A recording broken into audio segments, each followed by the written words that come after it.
이게 다야. 내 목소리는 낮았지만 단단한 쇠처럼 차가웠다.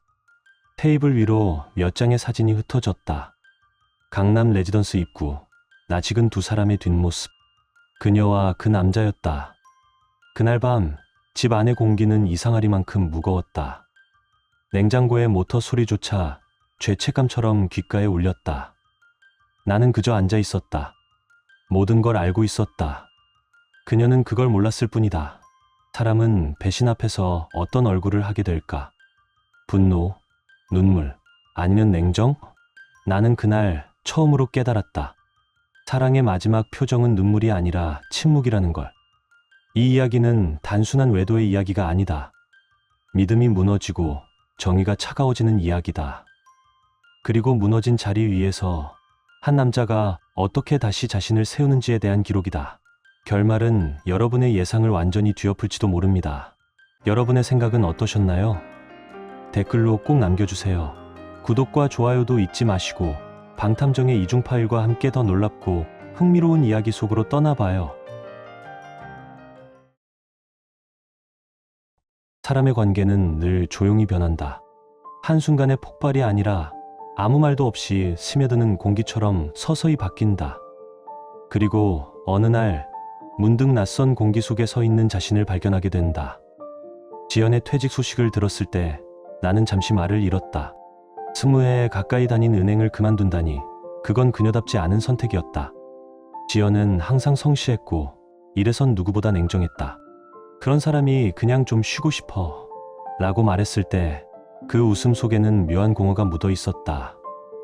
요즘에 그녀는 자주 창가에 앉아 있었다.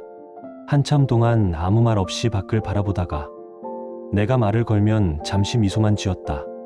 요즘 피곤해 보여. 내 말에 그녀는 고개를 끄덕였다. 그냥 생각이 좀 많아서. 그 미소가 이상하게 낯설었다. 예전엔 그 미소 안에 온기가 있었는데 지금은 그 온기 대신 벽 같은 것이 느껴졌다. 그날 저녁 서울 여의도의 한 한식주점은 퇴근한 직장인들로 붐비고 있었다. 웃음소리, 잔 부딪히는 소리, 흘러나오는 트로트, 음악, 지연의 퇴직 송별회였다. 나는 늦은 회의 때문에 조금 늦게 도착했다. 문을 열자 밝은 조명 아래에서 지연이 잔을 들고 있었다. 환한 웃음을 짓고 있었지만 그 눈빛은 어딘가 먼 곳을 보고 있었다. 그녀의 웃음은 사람들을 향했지만 마음은 다른 곳에 있었다. 지연 씨, 정말 고생 많으셨어요. 이제 좀 쉬세요. 후배 직원이 울먹이며 잔을 들자 지연은 부드럽게 웃으며 화답했다. 고마워요. 다들 덕분이에요. 그 목소리는 여전히 따뜻했지만 이상하게 멀게 느껴졌다. 그때 내 시야 한쪽에 익숙한 얼굴이 들어왔다. 태수. 지연이 예전에 근무하던 부서의 상사이자 결혼 전 잠시 만났던 남자였다. 그는 말끔한 정장을 입고 잔잔한 미소를 띠며 사람들 사이에서 여유롭게 서 있었다. 그의 시선이 지연을 향할 때마다 지연은 잠시 눈을 피했다가 다시 웃었다. 그 짧은 눈빛 교환이 이상하게 오래 남았다. 지연 씨, 떠나면 회사가 너무 조용해질 텐데요. 태수의 목소리는 낮고 차분했지만 그 안에 알 수 없는 온기가 깃들어 있었다. 나는 술잔을 쥔 손에 저도 모르게 힘이 들어갔다. 그 둘 사이의 공기. 그건 단순한 선후배의 공기가 아니었다. 행사가 끝나갈 무렵 나는 지연에게 다가가 조용히 말했다. 지연아, 이제 가자. 그녀는 사람들에게 미소로 인사하고 내 옆으로 섰다. 손을 흔들며 인사하던 순간 태수의 시선이 내게 스쳤다. 짧았지만 차가운 눈빛이었다. 말 한마디 없었는데도 묘한 경고처럼 느껴졌다. 집으로 돌아오는 차 안. 라디오에서는 낯익은 트로트가 흘렀다. 우리는 아무 말도 하지 않았다. 신호등 불빛이 유리창에 번지고 그 빛이 잠시 지연의 얼굴을 스쳤다. 그녀의 눈동자는 어딘가 먼 곳을 보고 있었다. 그 순간 나는 설명할 수 없는 불길한 예감을 느꼈다. 아주 조용하게 그러나 확실히 공기가 달라지고 있었다. 오늘 즐거웠어? 집으로 돌아오는 길 나는 무심히 물었다. 지연은 창밖을 바라본 채 짧게 대답했다. 응, 오랜만에 동료들 보니까 좋더라. 말투는 평범했지만 이상하게 멀게 느껴졌다. 마치 다른 세상 이야기를 듣는 기분이었다. 집에 도착하자마자 그녀는 욕실로 들어갔다. 물소리, 드라이어 소리, 그리고 잠시 후 퍼지는 낯선 향기. 달콤하면서도 어딘가 익숙하지 않은 냄새였다. 나는 물었다. 새 향수야? 응. 후레가 선물해줬어. 그녀는 아무렇지 않게 웃었다. 하지만 그 짧은 미소 안에 작은 동요가 있었다. 그건 오래 함께 살아온 사람만이 알아챌 수 있는 아주 미세한 떨림이었다. 불을 끄고 누웠지만 잠이 오지 않았다. 눈을 감으면 자꾸 그날 밤의 장면이 떠올랐다. 밝은 조명 아래 웃던 그녀의 얼굴, 그 옆에 서 있던 태수의 시선, 그리고 지금 방 안을 스미는 낯선 향기. 그날 밤 나는 아주 작고 조용한 금이 가는 소리를 들었다. 눈에 보이지 않았지만 분명 어딘가 균열이 생기고 있었다. 그 균열은 작았지만 언젠가 큰 틈이 될 걸 나는 알고 있었다. 며칠 후 지연은 근처 마트에서 장을 보고 있었다고 했다. 평소보다 한가한 날, 손에 든 장바구니가 유난히 가볍게 느껴졌다고. 회사에 다닐 때는 시간에 쫓겼지만 지금의 하루는 너무 길고 조용했다고 했다. 나는 그 말을 나중에야 들었지만 그날 그녀의 마음이 얼마나 공허했는지 이제는 이해할 수 있다. 그때 누군가가 장바구니를 들고 그녀 앞에 섰다. 지연 씨? 낯익은 목소리, 고개를 돌린 그녀 앞에는 태수가 있었다. 그녀는 놀란 듯 미소를 지었다. 어머, 여기서 다 보네요. 그는 웃으며 말했다. 이번엔 우연 아니에요. 보고 싶어서 왔어요. 그녀의 손끝이 잠시 멈췄다. 이러면 안 돼요. 그의 대답은 단호했다. 그럼 이제 다시는 못 보는 거네요? 짧은 말이었지만 그 안엔 묘한 힘이 있었다. 그 한마디가 그녀 마음속 오래된 문 하나를 두드렸다. 그날 이후 두 사람은 카카오톡 메시지를 주고받기 시작했다. 처음엔 안부, 그 다음은 추억, 그리고 어느새 감정이 스며든 말들이 오가기 시작했다. 요즘 잘 지내요? 그때는 즐거웠죠. 요즘은 좀 힘드네요. 그 대화 속에서 지연은 오랜만에 누군가의 온기를 느꼈다. 남편과의 대화에서는 들리지 않던 온기였다. 태수는 여전히 사람의 마음을 읽는 데 익숙했다. 그때 너는 지금보다 훨씬 웃고 있었지. 그땐 모든 게 단순했죠. 그 말이 그녀의 마음을 부드럽게 흔들었다. 그녀는 그 시절의 자신을 떠올렸다. 화장도 옅고 마음도 가벼웠던 시절. 그땐 사랑이란 단어가 지금처럼 무겁지 않았다. 시간이 지날수록 그들의 대화는 조금씩 깊어졌다고 한다. 가끔 내 생각이 나. 나도요. 그때가 그립네요. 그런 문장들이 그녀 마음을 천천히 녹여냈다. 그날 저녁, 태수에게서 메시지가 왔다고 했다. 잠깐 드라이브 할래요? 예전 도로 한번 가보고 싶어요. 지연은 한참을 망설이다가 결국 좋아요. 를 눌렀다. 서울 외곽, 예전에 함께 지나던 도로. 차 안에는 익숙한 향기가 가득했다고 했다. 라디오에서는 20년 전 노래가 흘러나왔고 창밖의 불빛이 마치 그녀의 과거를 하나씩 비추는 것 같았다고. 지연 씨, 예전처럼 웃네요. 태수의 그 말에 그녀는 대답 대신 조용히 웃었다고 했다. 그 웃음 속에는 설렘과 두려움이 섞여 있었다. 차는 한강을 따라 달렸고 그 끝에는 한강뷰 서비스드 레지던스가 있었다. 그 문 앞에서 그녀는 마지막으로 자신에게 물었다고 한다. 이건 단 한 번뿐이야. 이걸로 끝낼 수 있다면 괜찮을까? 복도를 걸을 때마다 발소리가 이상하게 크게 울렸다고 했다. 마치 양심이 내는 경고음처럼. 그러나 그녀는 멈추지 않았다. 그날 밤 그들은 결국 선을 넘었다. 지연은 죄책감을 느끼면서도 그보다 더 강한 감정에 휩쓸렸다. 잊혔다고 생각했던 자신, 누군가에게 사랑받던 여자였던 그 기억, 그 모든 것이 한순간 되살아났다. 이건 단 한 번뿐이야. 그녀는 스스로를 그렇게 속였다고 했다. 하지만 한 번 타오른 불은 쉽게 꺼지지 않는다. 그날의 불씨는 조용히 그러나 확실히 다시 숨을 쉬기 시작했다. 그것이 모든 시작이었다. 이상한 예감은 틀리지 않았다. 처음엔 향기였다. 지연이 평소와 다른 향수를 뿌리고 나갔던 그날 밤, 내 안의 의심은 조용히 형태를 갖추기 시작했다. 며칠 전부터 그녀는 회사 사람들과 간단히 술 한잔 할 거야 라며 늦게 들어왔다. 말은 같았지만 행동이 달라졌다. 화장은 평소보다 훨씬 섬세했고 귀걸이와 립스틱 색도 바뀌었다. 옷차림은 단정했지만 은근히 화려했다. 그 향기 역시 마치 내가 아는 아내가 아닌 다른 사람의 냄새처럼 낯설었다. 나는 스스로를 다독였다. 피곤하니까 기분 전환이겠지. 하지만 그 생각은 오래가지 않았다. 그녀가 웃을 때 눈이 웃지 않았다. 그 공백 속에 어딘가에서 타인의 그림자가 비쳤다. 나는 조용히 준비했다. 감정이 아니라 증거로 끝내야 했다. 그래야 무너뜨릴 때 확실히 무너진다. 회사에서 함께 일하는 강진호 형에게 조심스레 말을 꺼냈다. 그는 시스템 관리팀에서 일하는 사람으로 괴짜 같지만 믿을 수 있었다. 형, 혹시 카카오톡 백업 파일에서 대화 복원할 수 있어요? 그는 내 얼굴을 잠시 바라보다가 어깨를 으쓱했다. 그건 어렵진 않아. 다만 그걸 본 다음엔 되돌릴 수 없을 수도 있어. 그 말이 위로였는지 경고였는지 알 수 없었다. 그 주말 지연이 부모님 댁에 간 사이 나는 노트북 앞에 앉았다. 하얀 화면 위 깜빡이는 커서가 숨쉬는 것처럼 보였다. 손끝에는 식은땀이 맺혀 있었고 심장은 하드디스크 속으로 빨려 들어가는 듯 뛰었다. 몇 시간이 흘렀다.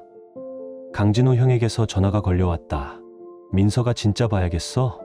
나는 잠시 숨을 고른 뒤 대답했다. 응, 봐야겠어. 모니터에 복원된 메시지 목록이 천천히 떴다. 어제 레지던스 너무 좋았어. 다음엔 더 오래 있고 싶다. 민석 씨는 모를 거야. 순간 손끝의 감각이 사라졌다. 심장이 2번 뛰고 화면이 흔들렸다. 이름은 없었지만 대화 속 반복되는 단어 하나 태수.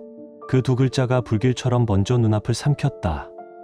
그날 밤 나는 분노보다 냉정을 느꼈다. 분노는 폭발하지만 냉정은 끝까지 남는다. 이제부터는 감정이 아니라 법으로, 말이 아니라 행동으로 끝낼 차례였다. 며칠 뒤 밤, 지연은 또 회사 동료랑 술자리라며 외출했다. 나는 조용히 택시를 잡아탔다. 주머니 속에서 진동하던 휴대폰을 꺼내 강진호 형이 정리해준 위치 기록 지도를 열었다. 지도 유해점 하나가 천천히 움직이다가 강남 호텔가 근처에서 멈췄다. 그 점은 오래 머물렀다. 나는 택시에서 내려 그곳을 바라봤다. 유리문이 반짝였고 그 앞에 2 사람의 그림자가 있었다. 여자 지연이었다. 그리고 그 옆에는 태수. 그들이 문 안으로 들어서는 순간 나는 소리 없이 셔터를 눌렀다. 그 짧은 찰칵 소리보다 더 또렷한 소리가 내 안에서 울렸다. 툭, 무언가 끊어지는 소리였다. 끝이구나. 하지만 이상하게도 그때 머릿속에 차가운 생각이 하나 스쳤다. 아직 아니다. 끝낼 때는 완전히 끝내야 한다. 나는 스마트폰 화면을 꺼냈다. 사진이 저장되는 걸 확인하고 조용히 돌아섰다. 이제부터는 증거와 기록, 그리고 절차의 시간이었다. 감정이 아니라 복수의 공식이 시작되는 순간이었다. 며칠 뒤 나는 다시 강진호 형을 만났다. USB 안에는 사진, 대화, 날짜, 장소, 그리고 결제 내역까지 정리되어 있었다. 그는 파일을 건네며 잠시 내 눈을 피했다. 이제 어떻게 할 거야? 나는 짧게 대답했다. 법대로 할 거야. 그는 다시 물었다. 그래도 화는 안 나냐? 나는 웃었다. 화나지. 그래서 더 차갑게 끝내는 거야. 그 말에 강진호의 눈빛이 흔들렸다. 그때의 나는 예전의 민석이 아니었다. 분노를 삼킨 냉정함이 사람의 얼굴을 어떻게 바꾸는지 나조차 느껴질 만큼 달라져 있었다. 그날 밤, 불 꺼진 거실에 홀로 앉아 있었다. 지연은 아직 돌아오지 않았다. 벽시계 초침이 또각또각 소리를 냈다. 창밖에는 봄비가 내렸고 그 빗소리 사이로 그녀의 향기가 희미하게 떠돌았다. 낯선 향기였다. 익숙하지 않은 냄새가 아직 내 집 안에 머물러 있었다. 나는 천천히 눈을 감았다. 이제 준비는 끝났다. 이 결혼도, 내 망설임도 오늘로 마침표를 찍을 시간이었다. 그날 밤, 집 안 공기가 이상하게 무거웠다. 조명은 환했지만 공기만은 어둡고 눅눅했다. 식사 후 설거지를 마친 지연이 거실로 들어왔다. 나는 소파 깊숙이 앉아 있었다. TV는 켜져 있었지만 아무 소리도 들리지 않았다. 손끝엔 봉투 한 장이 있었다. 그 모서리가 내 손바닥을 천천히 눌렀다. 민석 씨 왜 그래요? 무슨 일 있어요? 그녀의 목소리는 조심스러웠다. 나는 천천히 얼굴을 들었다. 앉아. 그녀는 잠시 머뭇거리다가 식탁 의자에 앉았다. 손끝이 미세하게 떨리고 있었다. 나는 봉투를 테이블 위로 밀었다. 두꺼운 종이에 마찰음이 거실을 가르며 울렸다. 이게 뭐야? 그녀는 봉투를 열었다. 그 안에서 몇 장의 사진이 흩어졌다. 강남의 레지던스 입구. 낯익은 두 사람의 뒷모습. 그녀와 태수였다. 순간 공기가 얼어붙었다. 냉장고 모터 소리만 작게 들릴 뿐 시간은 완전히 멈춘 듯했다. 지연은 입술을 떨며 사진을 바라봤다. 그녀의 손끝이 종이를 움켜쥔 채 흰빛으로 질렸다. 나는 그녀의 눈을 똑바로 바라봤다. 아무 말도 하지 않았다. 그 침묵이 오히려 어떤 말보다 잔인했다. 그녀의 목이 천천히 움직였다. 이게 뭐예요? 나는 담담하게 말했다. 보이는 그대로야. 그 순간 무겁게 눌러왔던 모든 의심이 현실이 되었다. 그녀의 얼굴은 하얗게 질렸고 내 안의 마지막 미련도 함께 사라졌다. 이게 다야. 내 목소리는 낮았지만 단단했다. 쇠처럼 식은 소리가 방 안에 울렸다. 카카오톡 대화 영수증, 주차 내역, 위치 기록. 증거는 충분해. 지연의 입술이 떨렸다. 그건 잠깐의 실수였어. 한 번뿐이었어. 나는 천천히 고개를 저었다. 한 번뿐이라면 왜 메시지에 다시 보고 싶다. 안아주고 싶다가 있어. 그녀는 대답하지 못했다. 눈동자가 허공을 맴돌았다. 난 너의 과거까지도 받아들이고 싶었다. 내 목소리는 차분했지만 끝은 잘게 갈라졌다. 그런데 넌 결국 과거로 돌아갔어. 나를 버리고 그 남자에게로. 지연의 눈에서 눈물이 흘렀다. 그 눈물이 카펫에 떨어져 번졌다. 민석 씨, 우리 다시 시작할 순 없을까? 나는 짧게 숨을 내쉬었다. 아니, 이건 용서의 문제가 아니야. 끝이야. 나는 봉투에서 두 번째 서류를 꺼냈다. 도장이 찍힌 법률 문서였다. 위자료 청구는 이미 진행됐어. 너에겐 3,500, 태수에겐 5,500. 변호사 확인도 끝났어. 그녀의 얼굴이 하얗게 질렸다. 거짓말이죠? 아니, 그 사람은 기혼자고 내 상사였지. 직위를 이용해서 이런 관계를 이어갔다면 법적으로 더 불리해. 그녀는 자리에서 벌떡 일어났다. 잠깐만, 우리 얘기 좀 해요. 난 아직 얘기 끝났어. 내 목소리는 유리처럼 차가웠다. 너의 과거도 실수도 다 감싸고 살았지만 이번엔 아니다. 넌 선을 넘었고 난 그 결과를 받아들이는 중이야. 그녀는 그 자리에 주저앉았다. 양손으로 얼굴을 감싸며 울었다. 하지만 이상하게도 내 안은 고요했다. 분노도 연민도 아무것도 남지 않았다. 그저 끝났다는 사실만이 명확했다. 다음 날 아침, 내용 증명이 발송됐다. 태수의 집으로, 그의 아내 앞으로. 서류가 도착했을 때 그의 가정은 그대로 무너졌다고 들었다. 며칠 후 회사에도 소문이 돌았다. 태수 부장 징계받는다더라. 상간녀가 직원이었다며? 은행 출신이라던데. 사람들은 조용히 그들의 이름을 입에 올렸다. 나는 아무 말도 하지 않았다. 그저 서류철을 정리하듯 마음속에서도 하나씩 정리해 나갔다. 분노 대신 서류, 감정 대신 증거. 결국 이게 가장 확실한 복수였다. 지연은 연락하던 사람들에게 메시지를 보냈다. 읽은 표시만 남고 아무 대답도 오지 않았다. 하루아침에 모든 인맥이 끊겼다. 그녀가 쌓아온 평판과 신뢰는 소리 없이 무너졌다. 그녀는 그제야 알았을 것이다. 무너짐이란 언제나 천천히 오다가 한순간에 모든 걸 삼킨다는 걸. 밤이 되자 나는 혼자 거실에 앉아 있었다. 커피 향이 식어가고 창문 너머 커튼이 천천히 흔들렸다. 그 바람이 마치 누군가의 마지막 인사를 대신하는 듯했다. 이건 끝이 아니라 정리다. 나는 그렇게 생각했다. 돌아갈 수 없는 관계라면 남은 건 정리뿐이었다. 며칠 뒤 이혼 서류에 도장을 찍었다. 펜 끝이 종이를 스치는 소리가 이상하게도 조용하고 깨끗하게 들렸다. 변호사 사무실을 나서며 나는 잠시 눈을 감았다. 이제 모든 게 법적으로도 끝났다. 위자료 청구는 그대로 진행됐다. 태수 5,500, 지연 3,500. 증거는 충분합니다. 부인과 상대방 모두 불리합니다.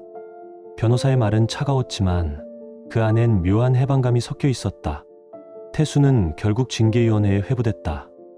결과는 강등과 지방전보, 부하 직원도 프로젝트도 자기도 사라졌다. 그의 아내는 바로 이혼을 요구했고 아이를 데리고 집을 나갔다. 남은 건 불 꺼진 아파트와 켜진 TV의 빛뿐이었다. 그는 술잔을 비우며 중얼거렸다고 했다. 그 여자만 아니었더라면. 하지만 이미 늦었다. 무너진 건 가정이 아니라 인생 전체였다. 지연도 마찬가지였다. 이혼 후 부모님 집으로 돌아갔지만 환영받지 못했다. 무슨 낯으로 돌아왔냐? 우리 집 이름에 먹칠을 했어. 아버지는 입을 다물었고 어머니는 한숨만 내쉬었다. 결국 그녀는 집을 나왔다. 노량진의 지하 원룸, 창문 하나 없는 방에서 밤마다 편의점 야간 아르바이트를 했다. 상자를 옮기고 도시락을 분류하며 손끝은 세제에 달아 갈라졌다. 휴게실에서는 늘 같은 말이 돌았다. 저 사람 불륜으로 이혼했다더라. 그 말이 들릴 때마다 그녀의 어깨는 더 움츠러들었다. 이런 게 아니었는데 나는 그냥 잠깐만 예전의 나로 돌아가고 싶었을 뿐인데 하지만 세상은 그런 변명을 들어주지 않았다.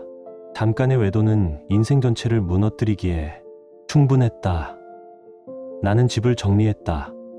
가구 하나하나를 내놓고 마지막으로 앨범을 상자에 넣었다.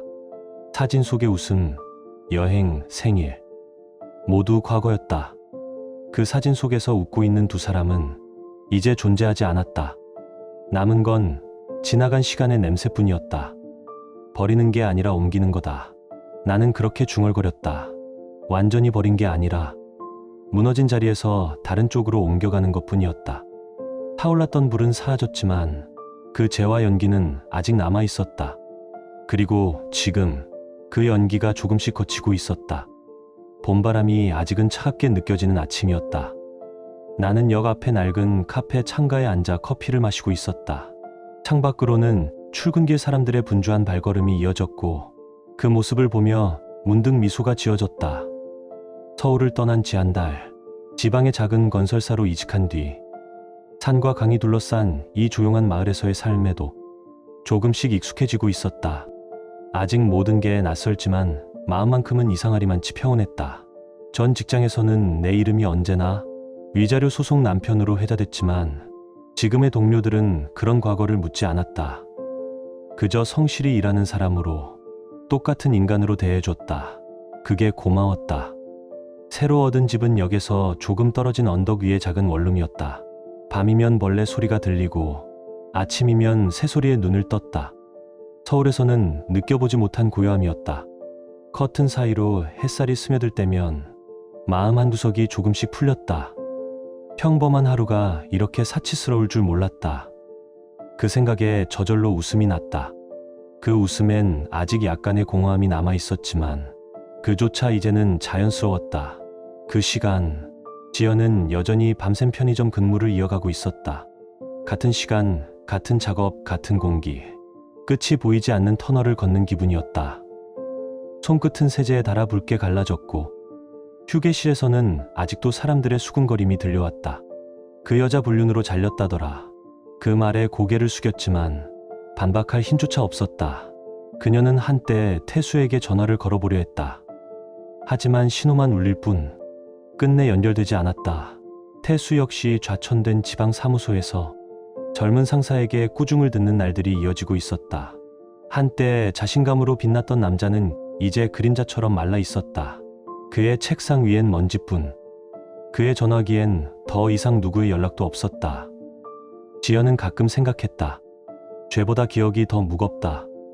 잊을 수만 있다면 얼마나 좋을까. 하지만 잊음은 벌보다 잔인했다. 지워지지 않는 이름, 지워도 다시 떠오르는 기억. 그 불길은 그들이 원하던 온기가 아니라 모든 것을 태워버린 죄였다. 어느 저녁, 지연은 예전 집 근처를 지나다 멈췄다. 창문엔 낯선 커튼이 드리워져 있었고 그 안에서 들려오는 웃음소리는 더 이상 그녀의 것이 아니었다. 그녀는 버스 정류장 앞에 멈춰 섰다. 노을이 눈을 찔렀다. 이제 정말 끝이구나. 그녀는 알았다. 그럼에도 목구멍 어딘가에 남은 미련이 삼켜지지 않았다. 그녀의 그림자가 길게 늘어졌다. 그 끝엔 아무도 없었다. 나는 그 시각 창가에 놓인 커피잔을 들고 있었다. 잔 속에 남은 온기와 함께 나는 천천히 생각했다. 이제야 조금은 괜찮아질지도 모르겠다. 창밖으로 새들이 날아올랐다. 그 소리는 봄의 시작을 알리는 듯했다. 이제 남은 건 살아가는 일뿐이었다. 밤이 되어 낡은 스마트폰을 켰다. 그 안엔 예전 사진들이 남아 있었다. 내 옆에서 웃던 지연의 얼굴, 그때의 믿음, 그때의 따뜻함, 그걸 배신한 건 결국 자신이었다. 그녀는 화면을 닫고 이불을 덮었다. 아무도 듣지 못하게 조용히 울었다. 그 눈물이 닿는 자리마다 과거의 온기가 사라져갔다. 나는 카페를 나서 집으로 향했다. 언덕길 중간의 작은 꽃집 앞에서 발길이 멈췄다. 하얀 안개꽃 한 다발이 눈에 들어왔다. 작고 눈에 띄지 않지만 서로를 감싸며 피어있는 꽃. 그걸 집어들었다. 방 창가에 꽃을 두고 커피를 다시 내렸다. 잔을 들고 창밖 하늘을 올려다봤다. 구름 하나 없이 맑은 봄 하늘. 오늘은 이혼 서류를 낸 지 딱 100일째 되는 날이었다. 긴 시간 같았지만 돌이켜보면 짧았다. 그 100일 동안 나는 무너진 자리를 다시 쌓았다. 복수도 후회도 모두 끝났고 이제 남은 건 앞으로의 나였다. 이젠 과거는 다 타버렸다. 이제 새로운 문을 열어야지. 나는 그렇게 중얼거리며 창문을 열었다. 바람이 커튼을 밀고 들어왔다. 어딘가에서 들려오는 봄 새소리가 희미하게 겹쳤다. 그 바람 속엔 슬픔도 분노도 없었다. 오직 다시 살아가려는 마음 하나뿐이었다. 잠시 눈을 감았다가 커피잔을 내려놓았다. 그렇게 새로운 하루가 시작됐다. 그리고 이번엔 끝이 아닌 시작이었다. 봄비가 내린 뒤 공기가 달라졌다. 젖은 흙냄새 속에서 새순이 고개를 내밀었다. 출근길 버스 창밖으로 스치는 풍경이 더 이상 낯설지 않게 느껴진 것도 그 즈음이었다. 이직한 지 석 달, 현장 일을 정리하고 사무소로 돌아오던 길, 누군가가 조심스럽게 내게 말을 걸었다. 혹시 민석 씨 맞죠? 지난번 현장 회의에서 뵌. 그녀의 이름은 유나였다. 본사에서 파견 온 건축 디자이너. 항상 단정한 셔츠 차림에 화장기 없는 얼굴이었지만 눈빛이 맑았다. 그 안엔 묘하게 마음을 놓게 만드는 온기가 있었다. 그날 이후 점심시간마다 우리는 회사 근처 식당에서 함께 밥을 먹었다. 유나는 말을 많이 하지 않았다. 대신 조용히 듣고 가끔 고개를 끄덕였다. 그 침묵이 이상하게 편했다. 내가 지나간 이야기를 길게 늘어놓지 않아도 그녀는 알아주는 듯 고요히 웃었다. 그 웃음엔 판단도 불필요한 위로도 없었다. 그저 사람을 있는 그대로 받아들이는 힘이 있었다. 어느 날 퇴근길에 유나가 말했다. 민석 씨, 혹시 주말에 시간 괜찮으세요? 근처에 오래된 다리가 있는데 봄빛이 예쁘대요. 그 말에 나는 잠시 웃었다. 예전 같으면 그런 제안이 부담스러웠을 것이다. 하지만 이상하게 그날은 고개가 천천히 끄덕여졌다. 그 다리 위에서 봤던 건 새로 피어난 봄꽃이 아니라 내 안에 남은 잿빛이었다. 그걸 바라보며 나는 조용히 생각했다. 이제는 다시 시작해도 되겠지. 유나가 미소 지었다. 그 순간 바람이 불어 그녀의 머리카락이 살짝 흔들렸다. 그 향기 속에서 나는 오랜만에 따뜻하다는 감정을 느꼈다. 어느 날 퇴근 후 우연히 마주쳤을 때 유나가 말했다. 민석 씨, 요즘은 표정이 좀 편해졌어요. 나는 웃으며 되물었다. 그게 보이나요? 네. 예전엔 뭔가 마음속에 짙은 그늘이 있었어요. 그 말에 잠시 아무 말도 할 수 없었다. 그녀의 시선은 따뜻했지만 그 안에는 내가 겪은 어둠을 이미 알고 있다는 듯한 묘한 이해가 담겨 있었다. 우리는 주말마다 마을 근처 산책로를 걸었다. 강을 따라 이어진 오솔길. 햇살에 반짝이는 나무십 사이로 그녀의 머리카락이 흩날렸다. 유나는 커피 대신 허브차를 좋아했다. 가끔 사무실에 들러 라벤더 향이 은은하게 나는 차를 내주곤 했다. 그 향기가 방 안을 채우면 이상하게 마음이 고요히 풀렸다. 그녀는 내게 과거를 묻지 않았다. 나 역시 그녀의 사생활을 캐묻지 않았다. 그저 서로의 하루를 나누며 조용히 옆에 있어주는 사이가 됐다. 그 단순함이 오래된 상처보다 더 강한 위로였다. 어느 날 유나가 문득 물었다. 민석 씨, 사람 마음도 계절처럼 변한다고 생각해요? 나는 잠시 생각하다 대답했다. 그래요. 하지만 어떤 계절은 다시 돌아오지 않죠. 그녀는 고개를 끄덕이며 웃었다. 그럼 그 계절을 대신할 새 계절이 찾아오겠죠. 그 말이 이상하게 오래 남았다. 그녀의 말투는 담담했지만 그 안엔 치유라는 단어가 조용히 숨어 있었다. 토요일 오후, 비가 내리다 그친 뒤 우리는 산책을 나갔다. 젖은 흙길 위로 비를 머금은 바람이 부드럽게 불었다. 세상이 한 번 씻기고 다시 숨을 쉬는 듯했다. 유나가 말했다. 저는 비 온 뒤의 공기를 좋아해요. 세상이 다시 시작되는 느낌이잖아요. 나는 그 말을 들으며 고개를 끄덕였다. 예전엔 비가 오면 우울했는데 요즘은 조금 다르게 느껴져요. 아마도 누군가를 떠올릴 수 있어서겠죠. 유나가 미소를 지었다. 그 누군가가 꼭 저였으면 좋겠네요. 그녀의 말은 장난처럼 들렸지만 그 순간 내 마음 한구석이 천천히 녹아내렸다. 꽁꽁 얼어있던 시간들이 조용히 물이 되어 흘러내리는 기분이었다. 그날 밤 집으로 돌아와 창문을 열었다. 바람 속엔 아직 봄의 냄새가 남아있었다. 책상 위엔 낮에 유나가 건네준 작은 화분이 있었다. 흰 안개꽃 옆으로 가느다란 줄기에 새싹이 돋아 있었다. 나는 한참 그 모습을 바라보다가 작게 중얼거렸다. 다시 피는구나. 그 말이 내 안에 오래 머물렀다. 이제야 진짜 봄이 온 것 같았다. 나는 천천히 커피를 내리고 그 앞에 앉아 생각했다. 사람의 상처는 시간이 아니라 다른 온기로 아문다. 지연과의 지난 시간은 이제 아프지 않았다. 그건 내 인생의 일부였고 이미 지나간 계절이었다. 이제 나는 그 계절을 애써 붙잡지 않는다. 다만 그때의 나를 이해하게 됐다. 그 시절의 나는 누군가를 용서하기보다 스스로를 용서해야 했던 사람이었다. 창밖엔 별이 떠 있었다. 유나에게서 메시지가 왔다. 오늘은 하늘이 참 예쁘네요. 나는 짧게 답장을 보냈다. 그러네요. 내일은 더 맑을 것 같아요. 휴대폰을 내려놓고 창가에 기대었다. 커튼 사이로 불어오는 바람이 얼굴을 스쳤다. 이제 그 바람은 차갑지 않았다. 한때 내 안을 태웠던 불길은 사라졌고 그 자리에 봄의 온기가 머물렀다. 나는 천천히 눈을 감았다. 과거의 불길이 남긴 제 위로 새로운 봄풀이 자라나고 있었다. 그건 누구의 덕도 아니었다. 단지 살아내려는 마음 하나가 조용히 싹을 틔운 결과였다. 다음 날 아침, 유나와 함께 출근길을 걸었다. 햇살이 그녀의 옆 얼굴을 부드럽게 비췄다. 그녀가 물었다. 민석 씨, 요즘 행복하세요? 나는 잠시 생각하다가 대답했다. 행복까진 모르겠어요. 하지만 편안해요. 그게 더 좋은 것 같아요. 그녀가 웃었다. 그럼 이제 봄이네요. 나는 그 말에 고개를 끄덕였다. 그래, 봄이었다.